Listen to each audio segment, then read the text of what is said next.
గోరా ప్రగతి ఛానల్కు స్వాగతం. ఈరోజు మనం మెరుగైన పరిశోధనలు ప్రగతి సాకారం అనే అంశం గురించి తెలుసుకుందాం.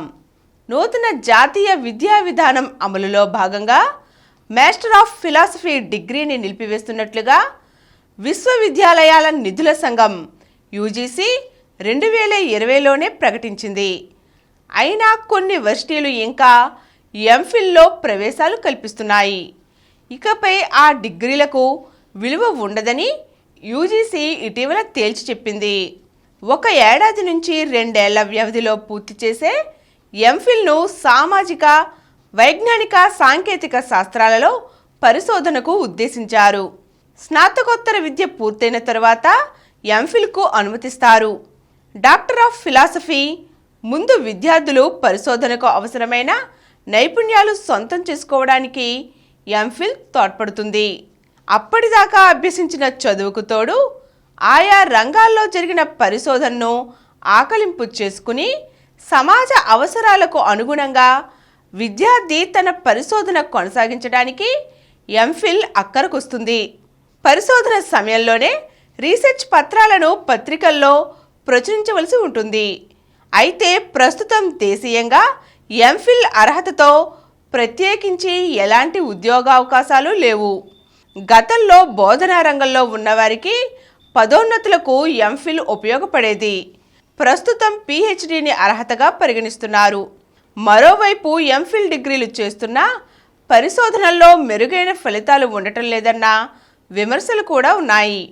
ఈ కారణాలతోనే ఎంఫిల్ను యూజీసీ రద్దు చేసిందన్న విశ్లేషణలు వినిపిస్తున్నాయి.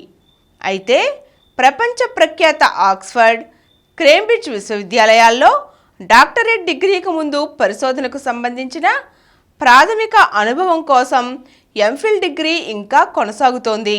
దేశాభివృద్ధిలో పరిశోధనలు కీలక పాత్ర పోషిస్తాయి. విభిన్న రంగాలలో నూతన ఆవిష్కరణలకవి తోడ్పడతాయి. డాక్టర్ ఆఫ్ ఫిలాసఫీ చేయడానికి ముందు ఎంఫిల్ పరిశోధన మన దేశంలో దశాబ్దాల పాటు కొనసాగింది. ఎంతోమంది పీహెచ్డీ చేస్తున్నారు.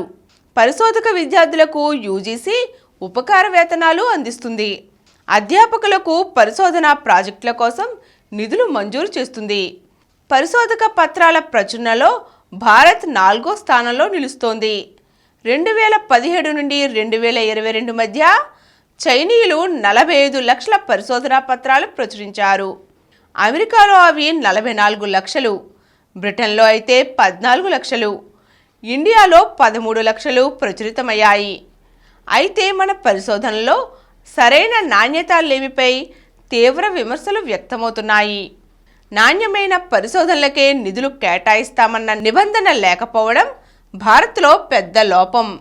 చైనా, అమెరికా, బ్రిటన్లతో పోలిస్తే నిధులు స్వల్పమే అయినా వాటి వినియోగం నాసిరకంగా ఉంటుంది.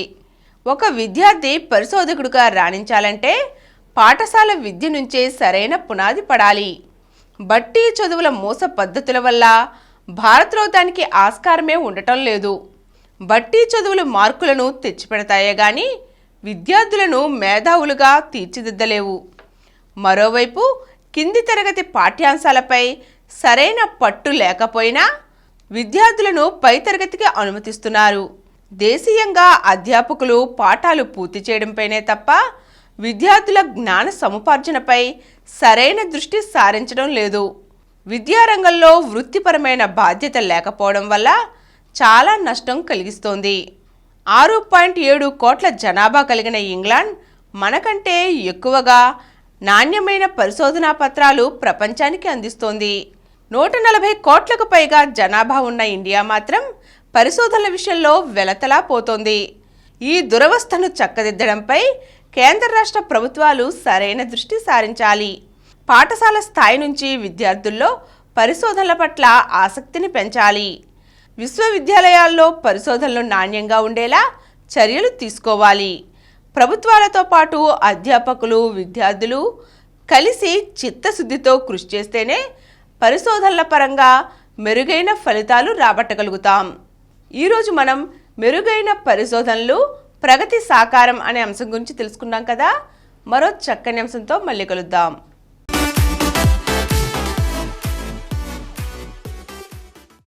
ఈ కార్యక్రమం మీకు ఎంతో నచ్చింది కదా?